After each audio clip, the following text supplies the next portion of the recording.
La imaginería religiosa ha acompañado a la humanidad a través de la historia.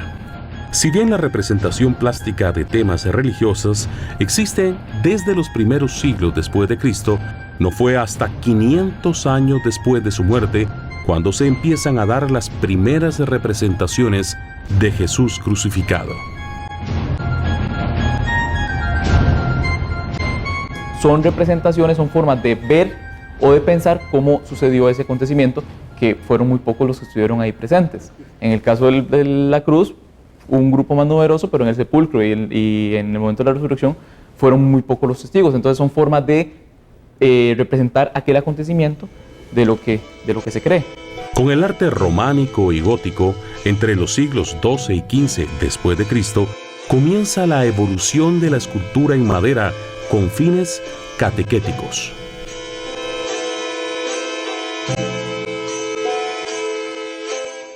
A partir del Concilio de Trento, que se extendió de 1545 a 1563, la Iglesia Católica, en respuesta a la Reforma Luterana, decide potenciar las artes plásticas como medio de alcanzar la atención de los fieles, desarrollándose extraordinariamente la imaginería.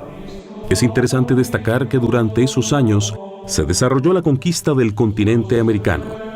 Esta conquista representa una verdadera cohesión de culturas, la española y la americana.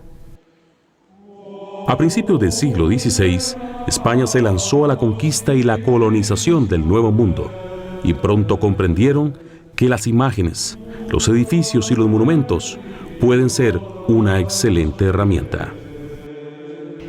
La llegada de la evangelización se dio sobre todo con misioneros franciscanos que vinieron en su plan de evangelización a fundar misiones. La manifestación más importante que tenemos, que todavía hasta nuestros días ha llegado, es la iglesia en Orosi, en Cartago. Esta fue como una punta de lanza en Cartago, porque recordemos que Cartago era la capital de Costa Rica en la colonia. Entonces, por eso, volviendo a su pregunta inicial, es herencia española. De eso no nos cabe duda, que la Semana Santa es herencia del legado español en América. Ahora bien, este legado siempre, los primeros siglos de la colonia, fue importado. Todo lo que llegaba aquí de imágenes religiosas para las iglesias incipientes y para las ermitas que se iban fundando en los distintos poblados, todo llegaba de afuera. Venían las imágenes de México, de Guatemala, de Perú, donde habían escuelas de arte religioso, de España, pero aquí internamente vino a darse un florecimiento de imaginería religiosa, sobre todo ya casi el siglo XVIII. Y en el XIX, ni qué decir, ya ahí sí se empieza a perfilar como un arte más local. Pero antes de eso, todo lo que llegaba aquí eran imágenes religiosas importadas.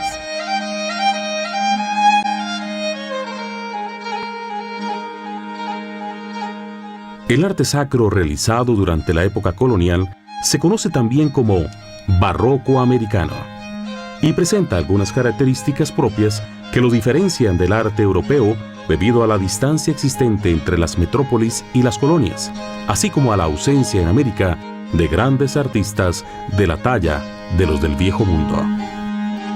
Las que venían de afuera pronto fueron estudiadas y observadas, analizadas por los artesanos. Como en todo pueblo, el arte siempre ha estado presente desde los albores de la humanidad, siempre es como es parte de la naturaleza humana el querer imitar, ¿verdad? Y una imagen, finalmente la imagen es una imitación de una realidad, entonces es querer imitar eso. Pues aquí empezaron a darse talleres de imaginería, gente que ya aquí en Cartago trataban de copiar o de alguna manera hacer imágenes como las que llegaban de afuera. Es el caso, por ejemplo, de un camarín fabuloso que tiene la colección del Museo Nacional, hecho en el siglo XVIII por un artesano de apellido Barahona, donde se muestra un camarín con todas las realidades del credo, el Dios Padre, la Santísima Trinidad, el cielo, el infierno, aparece el demonio, aparecen los santos, San Francisco de Asís, la Virgen, todo eso que para la época era como lo que era el discurso con el que se le evangelizaba a los indígenas, todo estaba resumido en ese camarín. Era como algo, digamos, didáctico, poderle mostrar a un indígena todas las verdades de la fe en un solo cuadro, digámoslo así.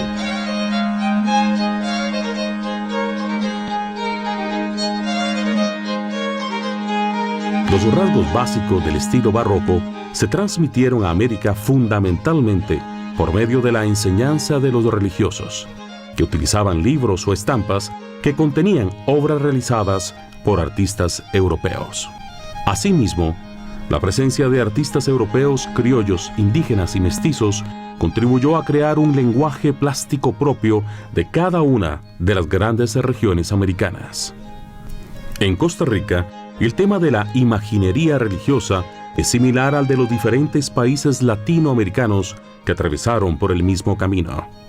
Las imágenes religiosas constituyen ese vínculo entre lo terreno y lo celestial.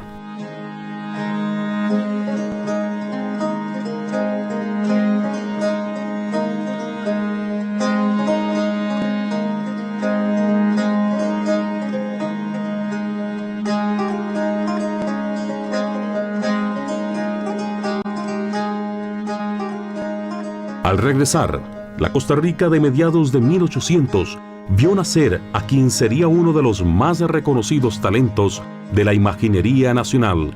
Quédese con nosotros.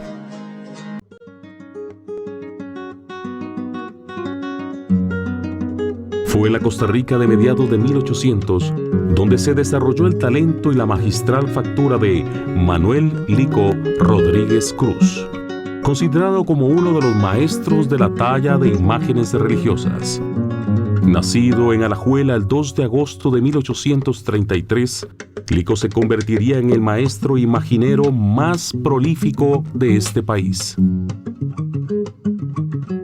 Bueno, dentro de la escultura nacional, Lico Rodríguez tiene un espacio muy grande, puesto que en su tiempo logró hacer obras que todavía hoy son muy admiradas, y con todas las dificultades del momento, salió adelante y hasta el momento es uno de los mejores escultores que ha habido en Costa Rica, y sus imágenes son reconocidas por su belleza, ¿verdad?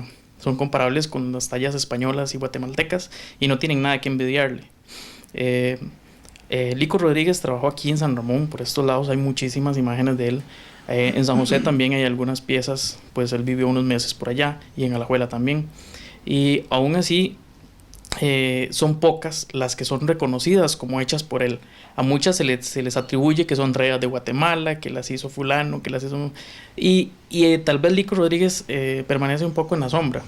Se le da mucho peso por el hecho de que él estudió las técnicas guatemaltecas de escultura, en este caso, que son como el referente inmediato en esta región con respecto a la imaginería. Basta pensar en las procesiones, no solamente de Semana Santa, sino de otros acontecimientos de la fe a lo largo del año, donde la exposición de la imaginería, de las esculturas, es sumamente fuerte, y no solamente por la escultura, sino por los ropajes que se le colocan a las imágenes, por los arreglos que ornamentan todo el contorno de la imagen y todos los ritos que se hacen en torno a ellas. Don Lico es, como decir, la figura eje, la figura central de una gran dinastía de escultores.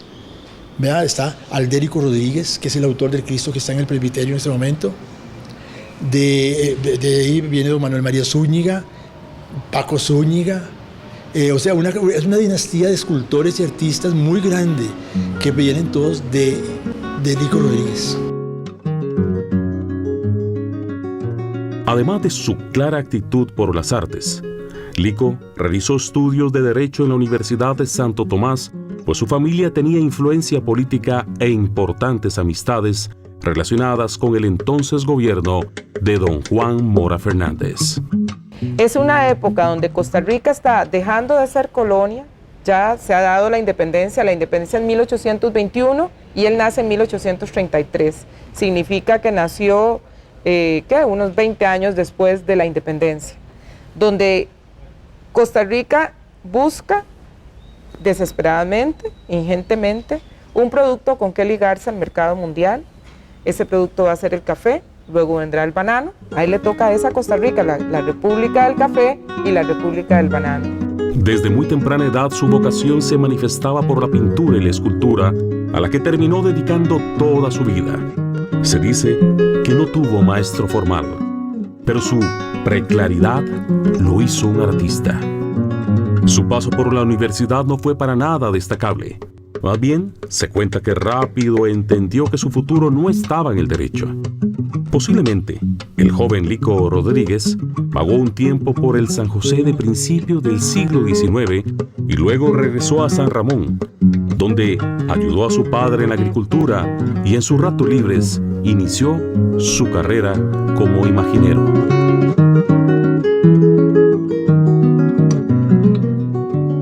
En el pueblo de San Ramón, como en cualquier otro de Costa Rica, había un arraigado culto católico, lo que llevó a Lico a desarrollar todo su talento en la talla de imágenes sacras.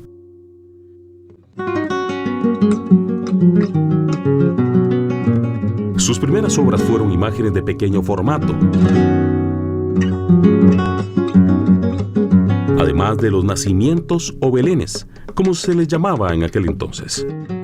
En su mayoría, sus obras se encuentran repartidas en iglesias de San Ramón y Palmares.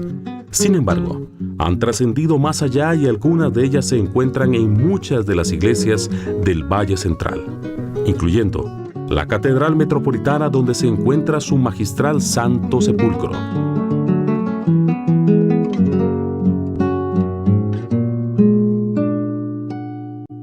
La talla de la barba de este Cristo y el pelo nos hablan mucho de cierta intuición que tenía sobre la manera de hacerlo en Guatemala en épocas de colonia. Tiene unos pies maravillosamente bellos, las manos. O sea, sí es una imagen muy bien estudiada y conocía muy bien la anatomía. Era perfecto, no incurría en defectos anatómicos de nada. Además era muy devoto. Lico iba a misa todos los días. Lico venía todos los días y se arrodillaba ante el sagrario. Y no sé, yo creo que tenía un espíritu muy directo en esto, que logró inspirarlo indudablemente para hacer las obras que hizo, porque ha hecho obras realmente muy bellas.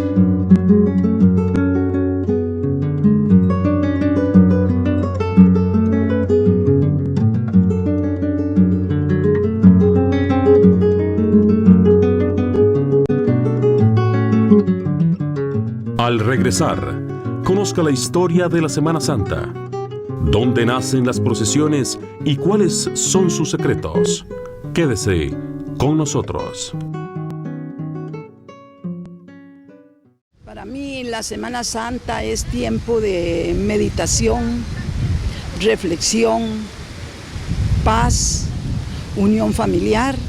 Es una semana de reflexión, una semana donde conmemoramos la muerte, crucifixión y la resurrección de nuestro Señor Jesucristo.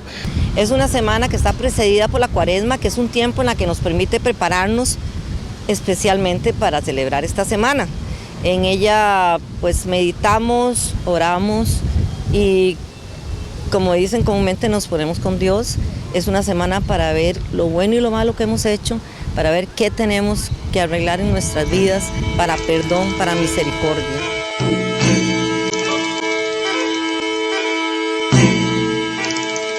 La existencia de las procesiones se remonta al pasado clásico.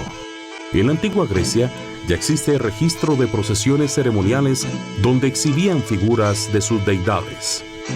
Con la llegada del cristianismo, las procesiones se convirtieron en la parte más importante del culto exterior. Existe constancia histórica de algunas que se realizaron en la Edad Media. De ahí que las imágenes religiosas se multiplicaran a partir de entonces y surgieran representaciones teatrales de carácter religioso, con elaborados textos sacramentales.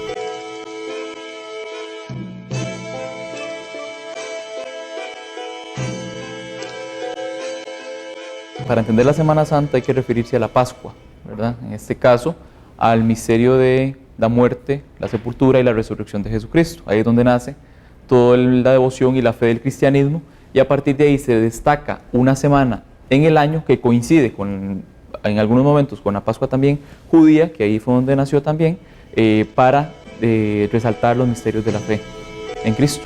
En este tipo de representaciones se mezcla lo profano con lo sagrado, y las imágenes sagradas salen al exterior de los templos.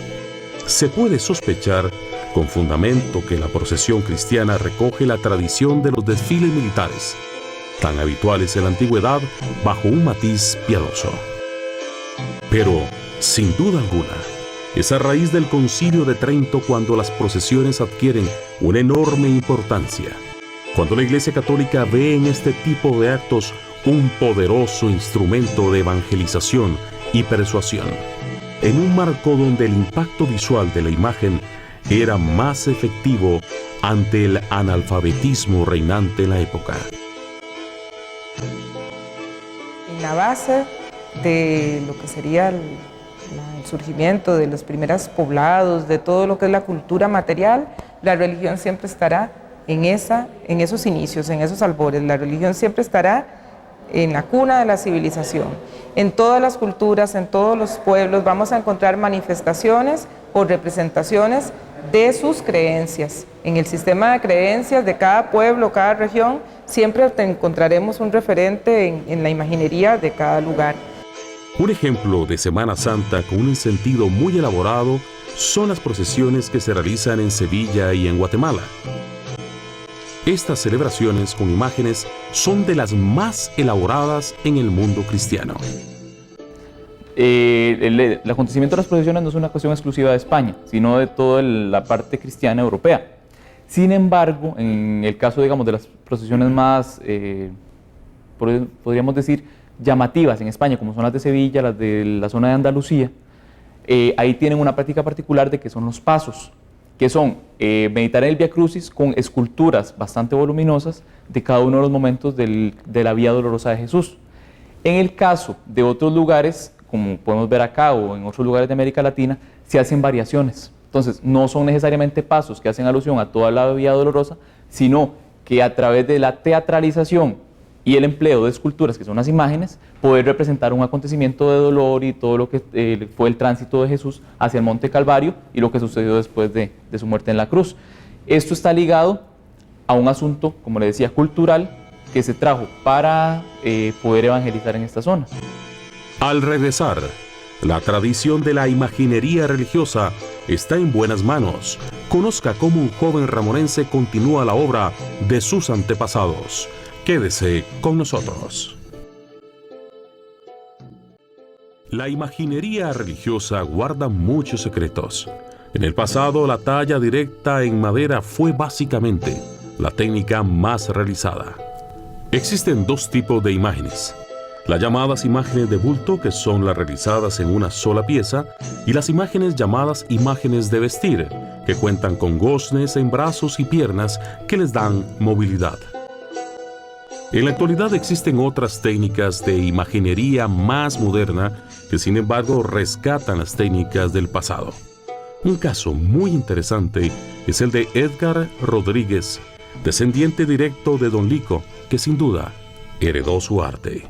Bueno, yo desde muy pequeño me interesé mucho en el arte religioso y poco a poco, ¿verdad?, hasta echando a perder, como dice uno aquí, fui adentrando en lo que es el arte religioso y me he dedicado más que todo pues a producir imágenes tanto modeladas en barro y sacadas al final en resina, como últimamente me he puesto a tallar en madera. También me he dedicado parte del tiempo a lo que es restauración. En lo que consiste prácticamente la restauración es en devolver la apariencia original a la pieza, tratando de que se note lo menos posible la mano del restaurador y que se vea lo más posible lo que hizo originalmente quien talló la imagen. El legado de Lico Rodríguez va más allá del tiempo. Para muchos se trata del maestro de los imagineros nacionales y su técnica sigue vigente a través de los años. Sus obras se encuentran disgregadas por muchas de las iglesias del país, pero su legado vive en el corazón de muchas generaciones de costarricenses.